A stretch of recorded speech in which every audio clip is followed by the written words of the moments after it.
Hello everyone, welcome back. Calorimetry का discussion आगे लेकर जाते हैं। आज का टॉपिक है हीट कैपेसिटी, थर्मल कैपेसिटी। तो चलो, एक सिंपल क्वेश्चन, तुम हो, मैं हूँ, राइट। मेरा वजन 85 केजी है, तुम्हारा वजन लेट्स से 55 केजी है। किसके पास ज्यादा हीट है? किसका टेम्परेचर ज्यादा है? ये दो सवाल का जवाब दो, तुम्हारा और मेरा। हम दोनों में से किसका टेम्परेचर ज्यादा है? तुम और मैं, हम दोनों में से किसके पास ज्यादा हीट है?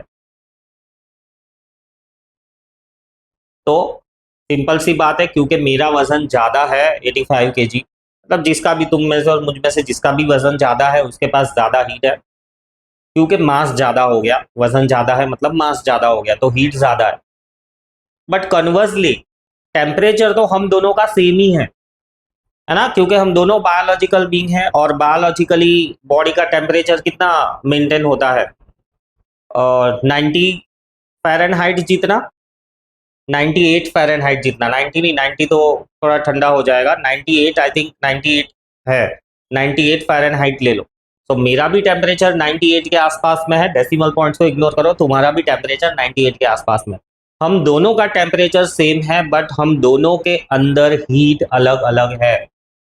सो इसको हम कहते हैं thermal capacity. Depending upon the mass, right, heat stored will be different. ये भी हाथी है, ये भी हाथी है, दोनों का टेम्परेचर सेम है, right. Both of their temperature are same, क्योंकि दोनों ही बायोलॉजिकल बीइंग है ना। हमारा जैसा मैंने कहा 98 फ़ारेनहाइट है, तो एलिफेंट्स का भी लेट से वो भी बायोलॉजिकल बीइंग है, तो उनका भी नॉर्मल टेम्परेचर 98 99 फ़ारेनहाइट हम मान के चलते हैं। Both of their temperatures are same, but heat content, जिसको हम फिजिक्स में कहते हैं थर्मल कैपेसिटी, आर डिफरेंट। ये चीज एक ध्यान में रखो, ठीक है। So what is the heat capacity या what is the thermal capacity, कैसे डिफाइन करोगे? इसका डेफिनेशन कुछ ऐसे लिखेंगे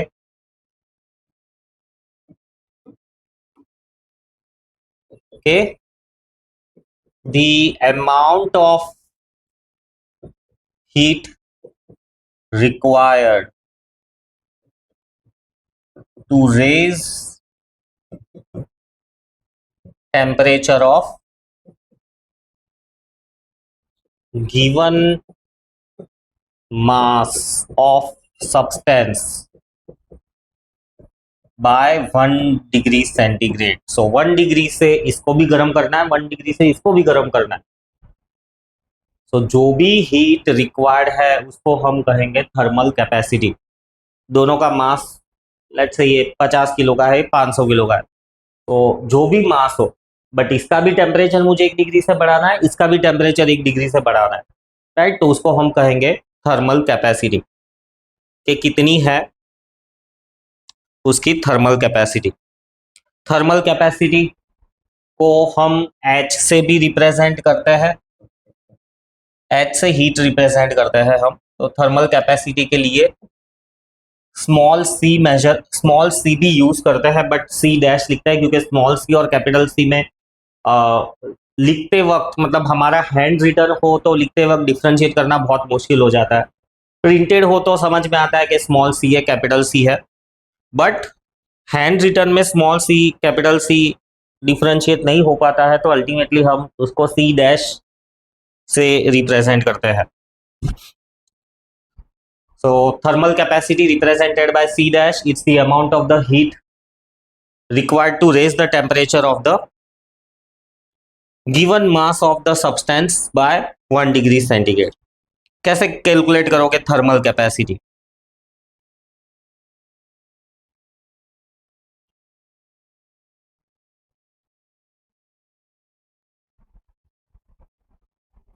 क्या है मैथमेटिकल फॉर्मूला?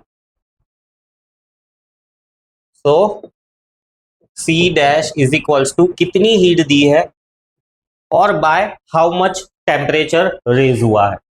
कितनी हीट देने पर कितना टेम्परेचर रेज हुआ है उसको हम कहेंगे थर्मल कैपेसिटी। बहुत ही सिंपल वर्ड्स में समझना चाहो ना तो थर्मल कैपेसिटी को हम ऐसा भी कह सकते हैं कि भाई थर्मल कैपेसिटी इट इज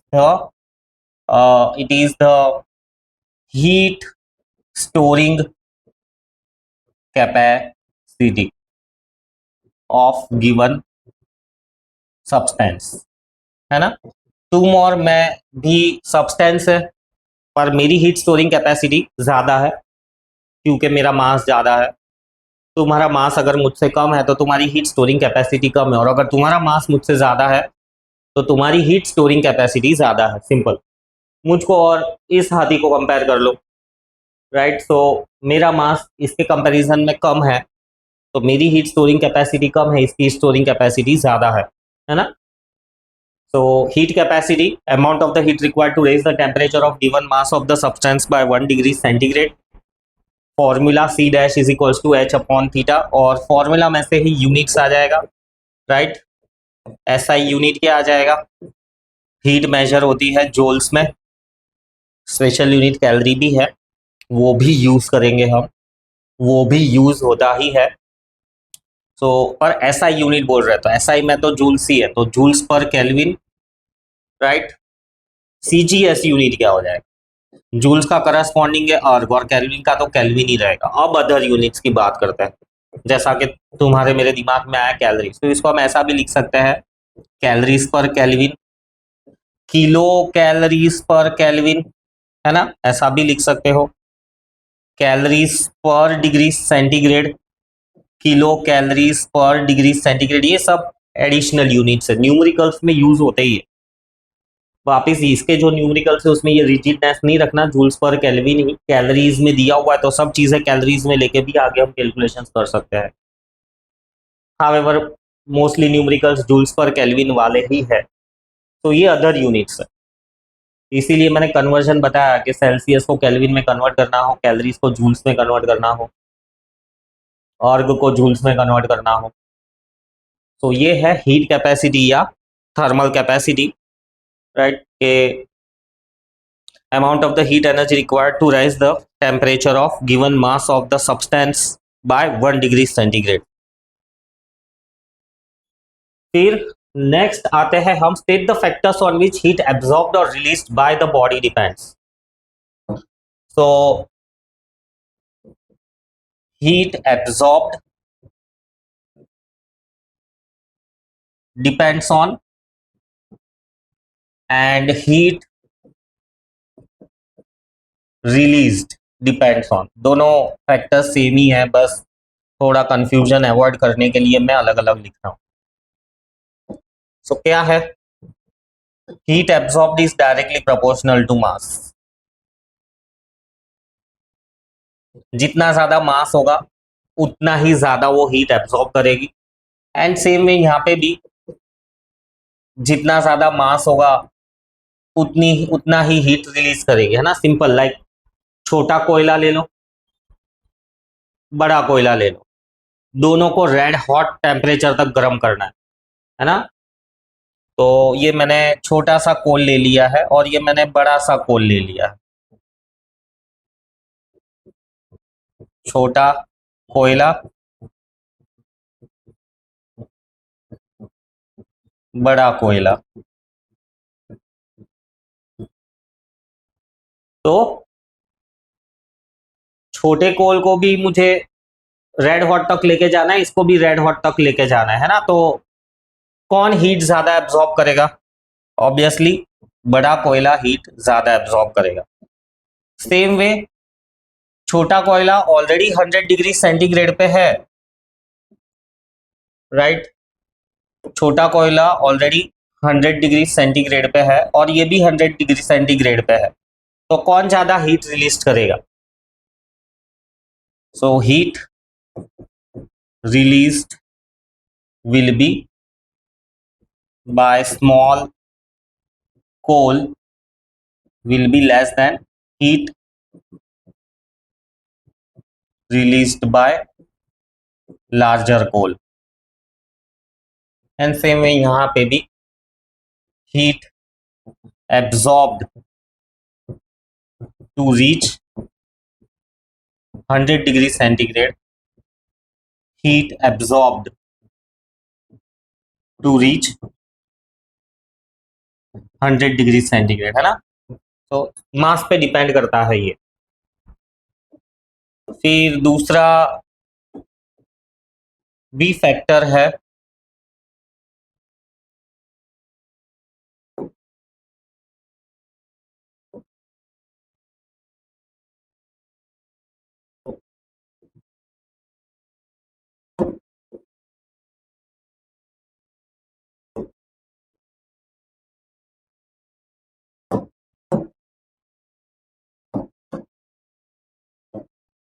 फिर दूसरा फैक्टर,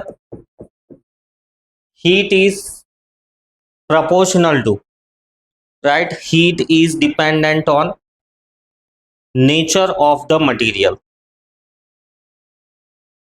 चलो नेचर बाद में, पहले है रिलीज है ना, तो heat depends on fall in temperature, fall in temperature. जिसका टेम्परेचर ज्यादा गिर गया है उसने ज्यादा हीट दी है, राइट, और जिसका टेम्परेचर कम गिरा है उसने कम हीट दी है, सिंपल। एंड सेम में यहाँ पर ये एक डिफरेंस है कि हीट राइज इन टेम्परेचर, जिसका टेम्परेचर ज्यादा बढ़ा है उसने ज्यादा हीट एब्जॉर्ब की है, और जिसका टेम्परेचर कम बढ़ा है उसने कम हीट एब्जॉर्ब की है। सेम, ऊपर वाले से आपको रिलेट नहीं करना है ये वाले पॉइंट को, बस ऐसे ही सिंपल दिमाग में इसको समझ लो कि जिसका टेम्परेचर ज्यादा बढ़ा है उसने हीट ज्यादा एब्जॉर्ब की है, और जिसका टेम्परेचर कम बढ़ा है उसने कम हीट एब्जॉर्ब की है। जिसका टेम्परेचर ज्यादा कम हुआ है उसने ज्यादा रिलीज की है, जिसका टेम्परेचर ज्यादा राइज हुआ है उसने ज्यादा एब्जॉर्ब किया, जिसने टेम्परेचर कम राइज हुआ है उसने कम एब्जॉर्ब किया, सिंपल। फिर दोनों को कंबाइन करके, है ना, दोनों फैक्टर्स को हम कंबाइन करते हैं और फाइनली हमको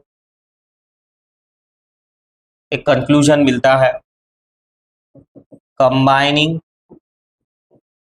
बोथ द फैक्टर्स। अब ये कॉमन है, बस यही एक पॉइंट डिफरेंस है राइज एंड फॉल का, लॉजिकली समझना है। Combining both the factors, heat is proportional to m delta theta, delta theta यानी change in temperature, heat is equals to, proportionality sign जब भी रिमूव करते हैं कोई ना कोई कांस्टेंट अपीयर होता है, नहीं भी होता है।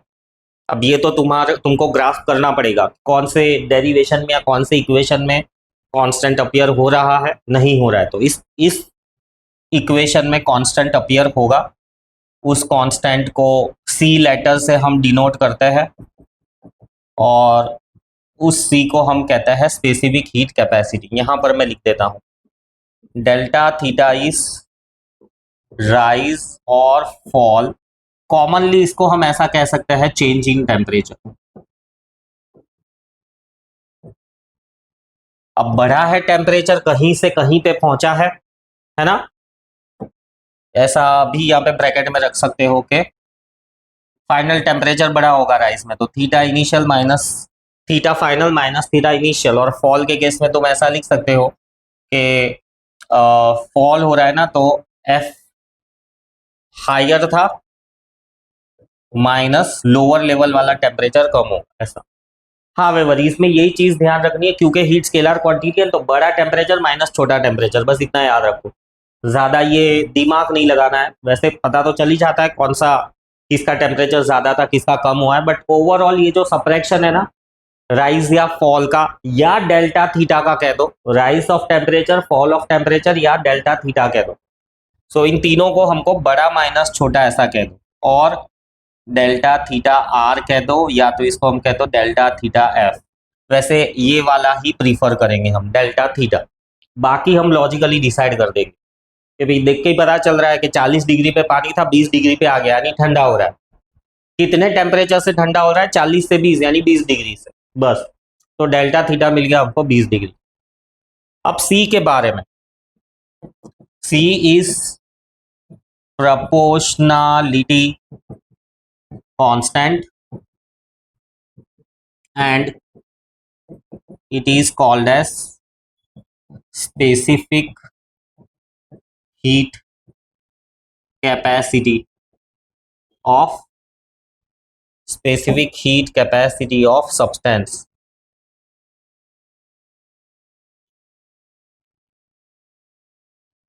जगह नहीं बची।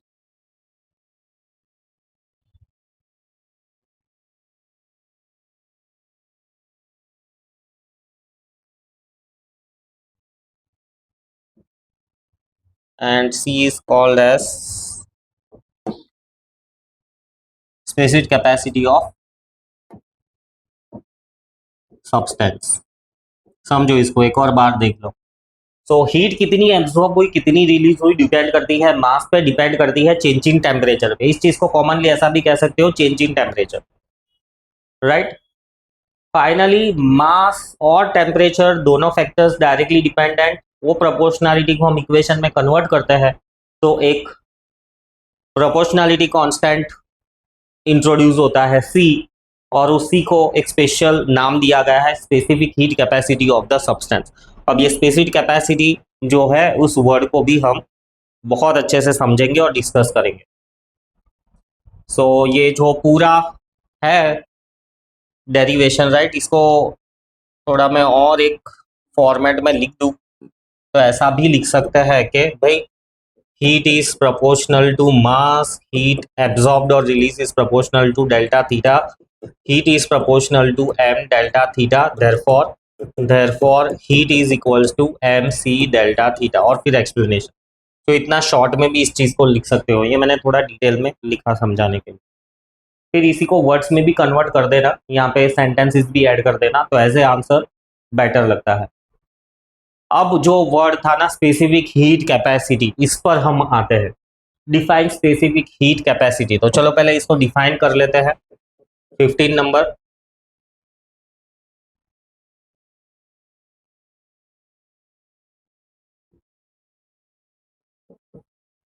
the amount of heat required to raise the temperature of unit mass of substance by 1 degree centigrade. देखो इस चीज को समझो, हीट कैपेसिटी क्या था, हीट कैपेसिटी क्या था, हीट कैपेसिटी था amount of the heat required to raise the temperature of, यहां तक कॉमन है, given mass of the substance by 1 degree centigrade, यहां पर है unit mass of the substance by 1 degree centigrade. कहने का मतलब क्या है कि मैं छोटा गोल्ड का कॉइन दूं या बड़ा कॉइन गोल्ड का कॉइन दूं, दोनों को मुझे 1 डिग्री से टेम्परेचर रेज करना है, तो जो भी हीट दी उसको हम क्या कहेंगे, हीट कैपेसिटी। समझ में आया, heat capacity. But unit mass यानी या 1 किलो का ले लो या 1 ग्राम का ले लो, तो 1 किलो के गोल्ड को 1 डिग्री से गर्म करने के लिए मुझे जो हीट देनी पड़ेगी उसको हम कहेंगे स्पेसिफिक कैपेसिटी। इसका एक्सप्लेनेशन अगर मैं वर्ड्स में लिखूं तो कुछ ऐसा होगा कि example, heat required to raise temperature of 1 kg of gold and 100 gram of gold by 1 degree centigrade is the heat capacity of sample A and sample A and B। समझ में आया, ये है सैंपल A और ये है sample B,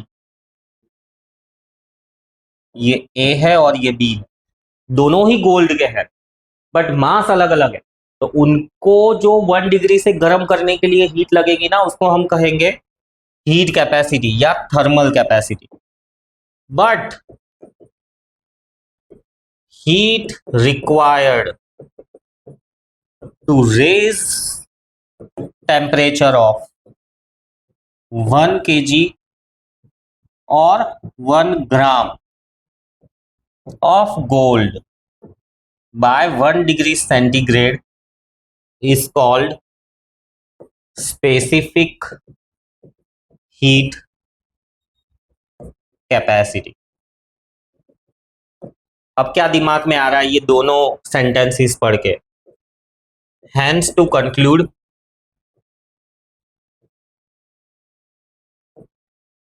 heat capacity of same material varies depending on mass, but specific heat capacity of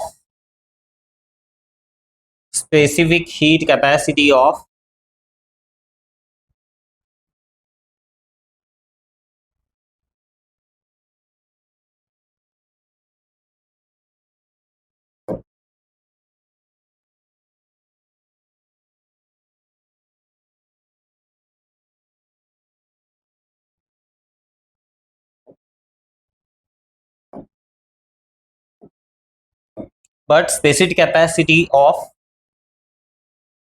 substance remains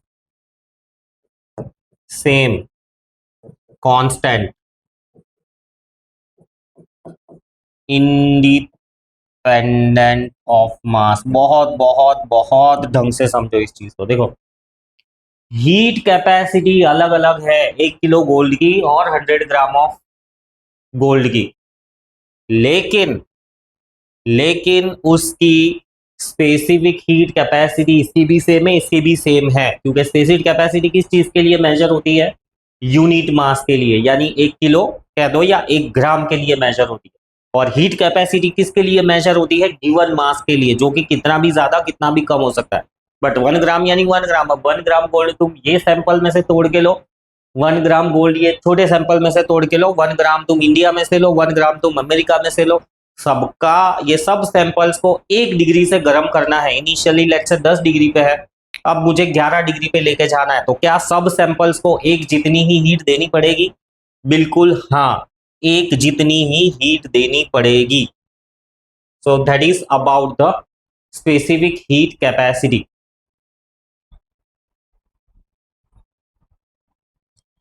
heat capacity और specific capacity दोनों चीज को बहुत ढंग से समझना है। तो ये मैंने एक एक्सप्लेनेशन दिया, इसी के बेस पे मुझे क्वेश्चन का जवाब दो।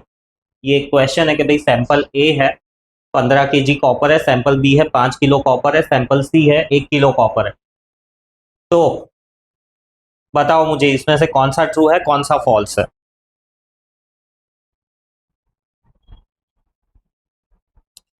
तो क्रॉस चेक करो अपने answers. Heat capacity of A is equals to heat capacity of B, true या फॉल्स? फॉल्स। क्यों? As mass of both are different.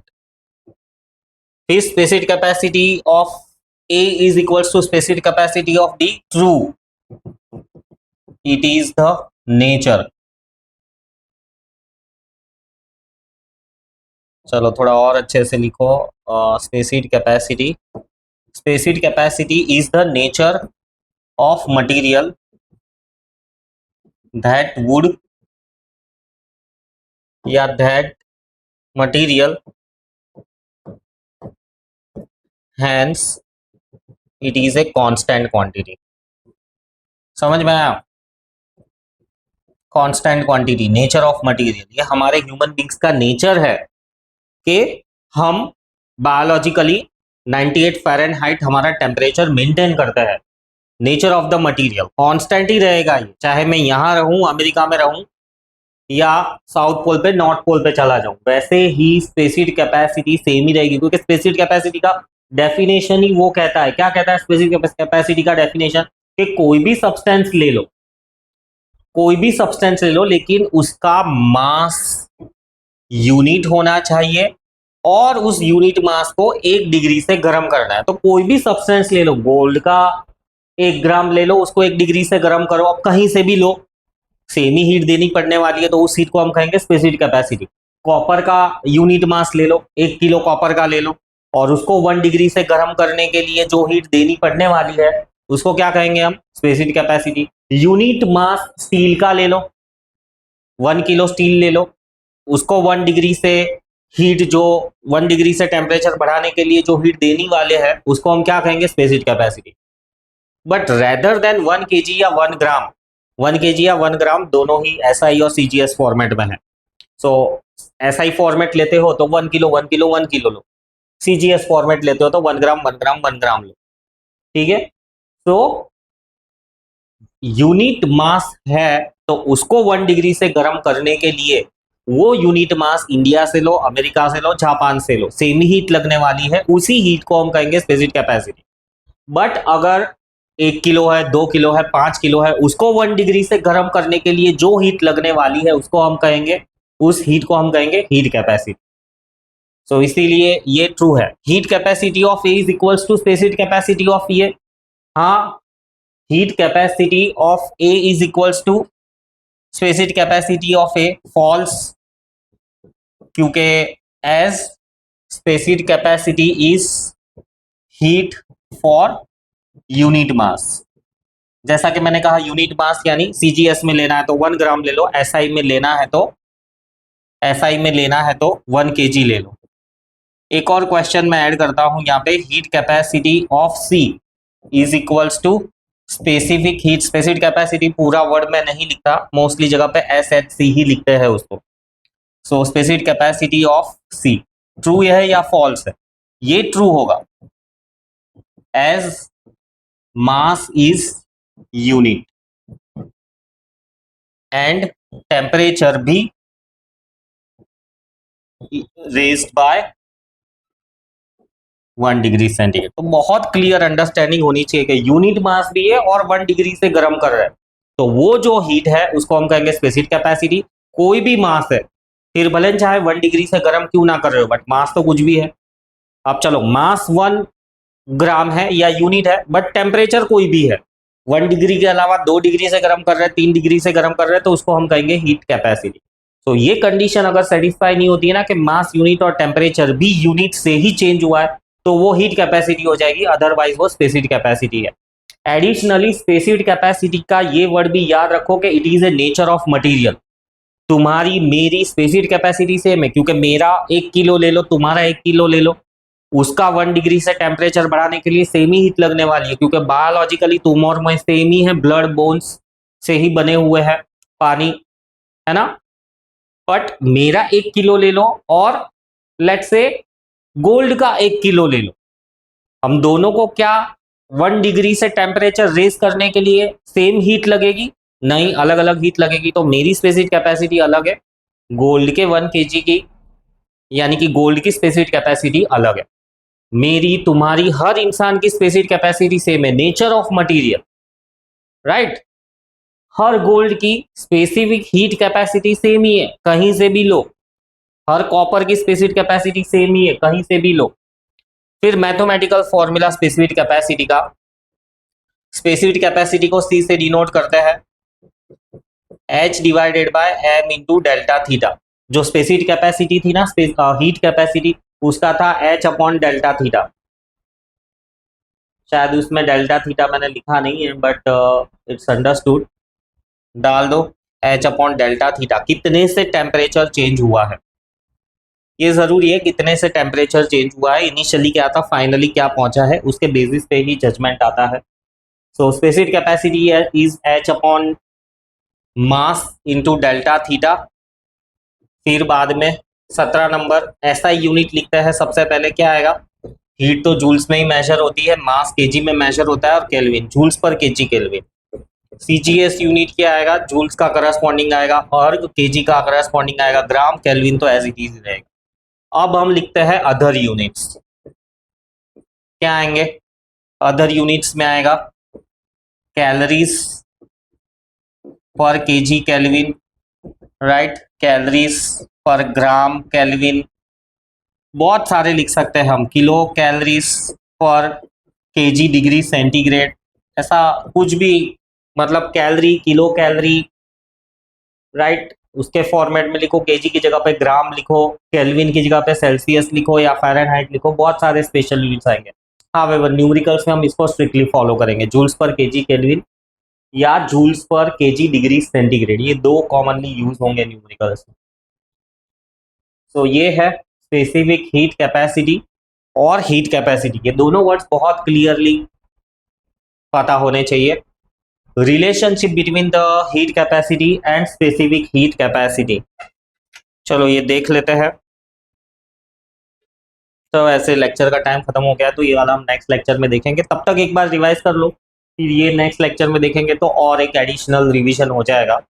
Heat capacity और स्पेसिफिक कैपेसिटी खुद के हिसाब से मल्टीपल एग्जांपल्स बनाकर, मल्टीपल एग्जांपल्स एटलीस्ट 3-4 अलग अलग एग्जांपल्स खुद के हिसाब से बनाओ जैसे मैंने बताया, तो क्लियर होगा दोनों में क्या ही डिफरेंस है। सी यू, बाय बाय।